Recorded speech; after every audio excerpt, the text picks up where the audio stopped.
Hey guys, and welcome back to my channel. I hope you're all well. Slight change in my hair, you may have noticed. I have got some curtain bangs, a little fringe cut in. I used to have one quite a long time ago, maybe when I was about 19, when I had bright platinum hair as well.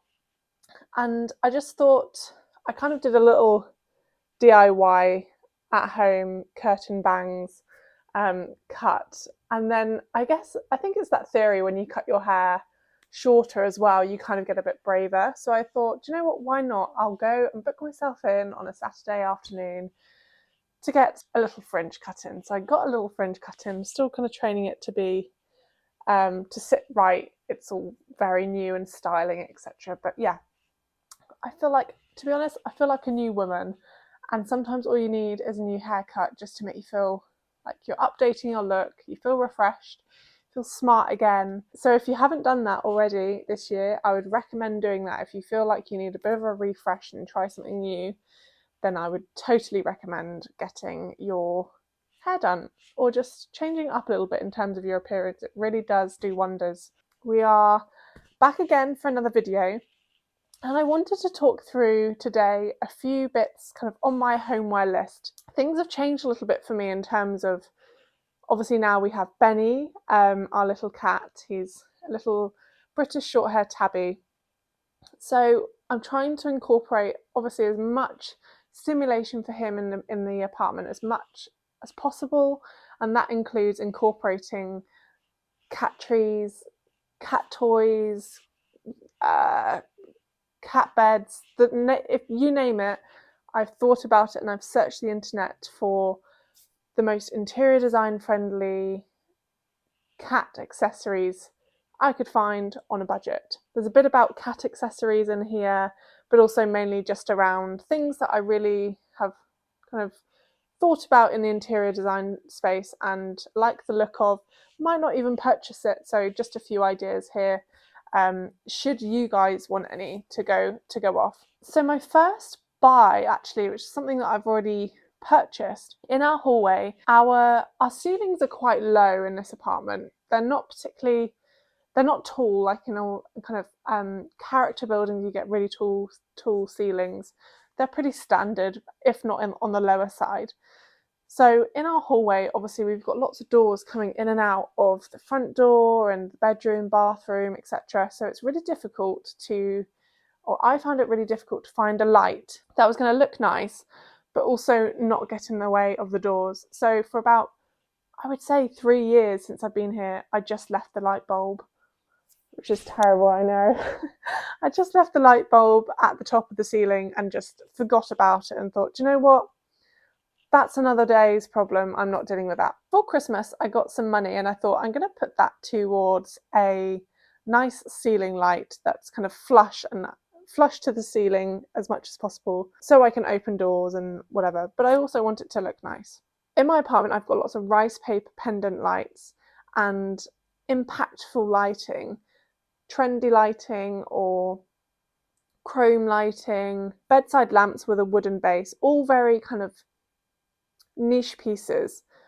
But to be honest, I just wanted a no fuss lighting system. I just felt like if I bought a light that looked extravagant or fussy, there would be too much going on. Like there's too much stimulus going on in terms of the lighting in the space. And I don't know if you sometimes feel that way, that sometimes you just need really basic things or really no fuss things to make a space feel like calm amongst other rooms which are filled with interesting features. So I kind of went with that thought and bought something no fuss and something really plain and simple, and I really like it. I'll picture it here so you can have a look. A lot of the ceiling lights that I saw were typical bright gold, really Art Deco style, which is lovely, but I just wanted something that was going to do the job and give off a nice glow.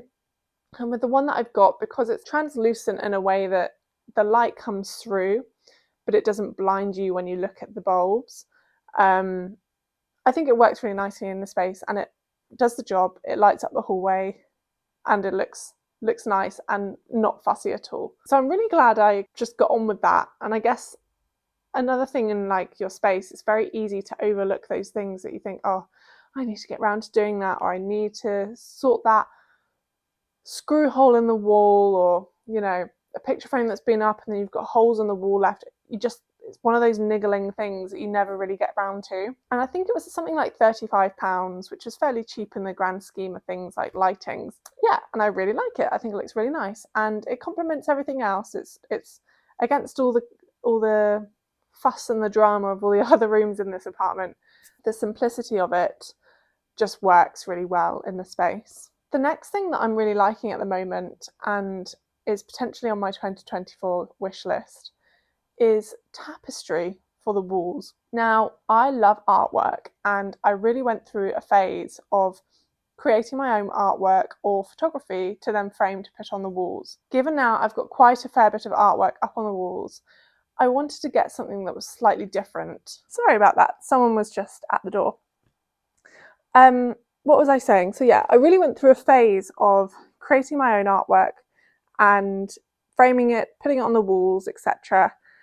And I really like that balance between photography versus art and paintwork, etc. I think it's really hard to find a balance between photography versus artwork versus plain walls. And that's something that I'm always kind of toying with when I'm putting things on the walls, or deciding whether to put, I don't know, a piece of artwork up versus photography. I think artwork in general I lean towards because it feels more, in my opinion, it feels more personal and it feels more elevated to me than photography. And I think that stems from perhaps a Desenio website style of photography that has kind of scarred me from putting up photography or posters on the wall, because sometimes it can just feel like another imprint of someone else's home, or, you know, a trend of artwork that's going around.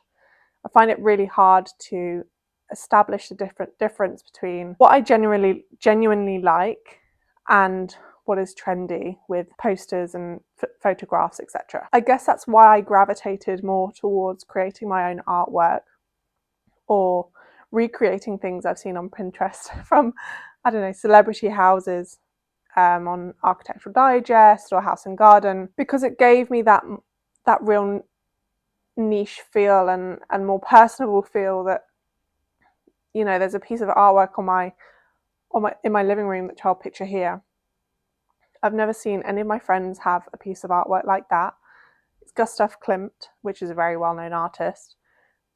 But everyone, when they come around the apartment, they always compliment it because it's something they've never really seen before or don't see often on these websites that mass produce posters and photography. And then there's a dilemma between family photographs up on the wall and in a gallery wall. And I'm not opposed to gallery walls, but I think, again, it's a really, really fine balance between a gallery wall that can look like a shrine of photographs, without a better word for it, and something that looks really articulate and well put together. In terms of artwork, I run the risk of having too much.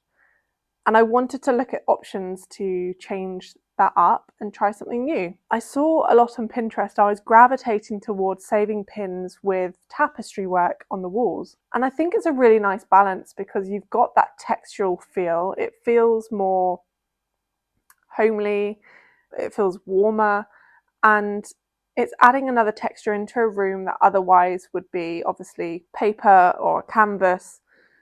I just think it's an interesting thing that shouldn't be overlooked, to be putting above sofa or your bed. But this is the kind of thing I'm going for, and I'll picture it here, is that real bold colours against a stark white wall. And that's what I'm going for, and I think that's something I won't overlook